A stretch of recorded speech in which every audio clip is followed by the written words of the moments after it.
Assalamualaikum warahmatullahi wabarakatuh. Innal hamdalillah nahmaduhu wa nasta'inuhu wa nastaghfiruh. Wa na'udzu billahi min syururi anfusina wa min sayyiati a'malina. May yahdihillahu fala mudhillalah wa may yudlil fala hadiyalah. Amma ba'du. Ikhwan fillah rahimani wa rahimakumullah, saudaraku dimanapun berada, pemirsa channel YouTube Pimpinan Daerah Pemuda Muhammadiyah Karanganyar, mari yang pertama dan utama senantiasa kita bersyukur kepada Allah Subhanahu wa taala di pagi yang cerah ini, karena kelihatannya biasanya mendung, ini sangat cerah sekali.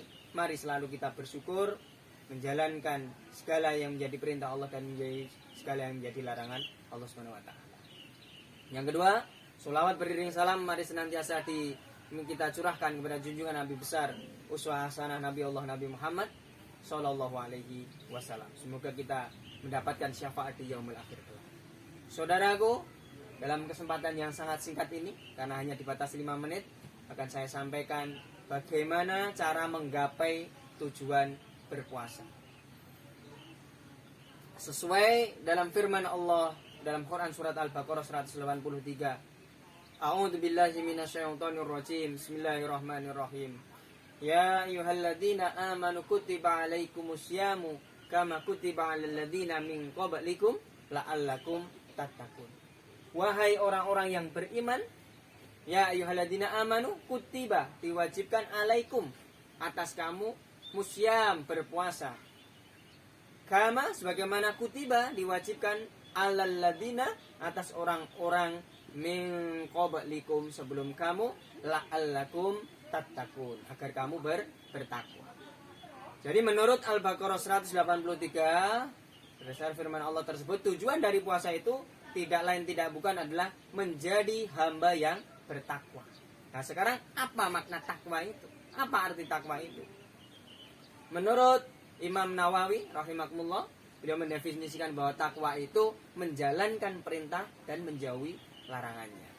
Sedangkan menurut Syekhul Islam Ibnu Taimiyah, takwa itu adalah menjalankan segala perintah Allah atas dasar petunjuknya karena mengharapkan rahmat dari Allah, dan menjauhi segala larangan Allah atas dasar petunjuk karena takut akan siksa Allah Subhanahu wa taala. Jadi yang perlu digarisbawahi, yang pertama adalah menjalankan perintah, yang kedua adalah menjauhi larangan.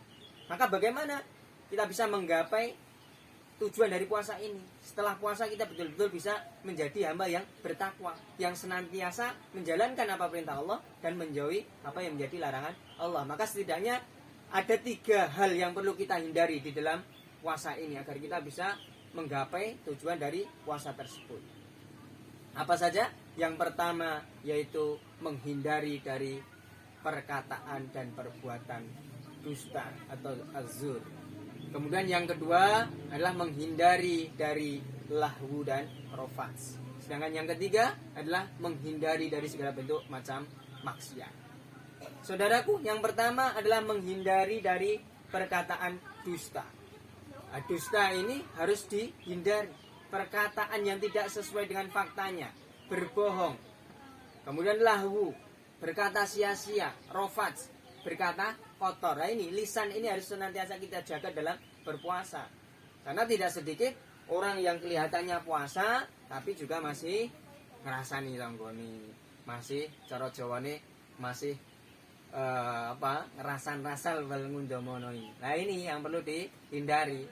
Karena tadi tujuan dari puasa itu takwa. Takwa itu menjalankan perintah dan menjauhi larangan.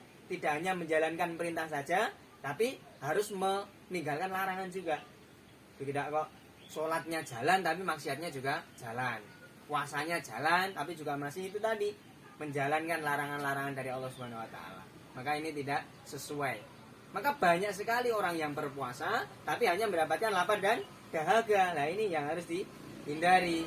Kenapa kok bisa puasa tapi hanya mendapatkan lapar dan dahaga, tidak mendapatkan keutamaan-keutamaan atau esensi dari tujuan puasa itu? Yaitu tadi tidak bisa menghindari 3 hal tadi. Saudaraku, maka mari dihindari 3 hal itu tadi.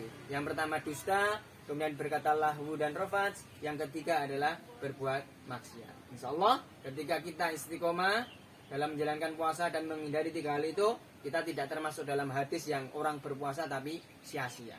Demikian, karena mungkin waktunya sangat terbatas, banyak khilaf dan salah dari diri kami pribadi, banyak baiknya dari Allah Subhanahu wa taala. Fastabiqul khairat. Assalamualaikum warahmatullahi wabarakatuh.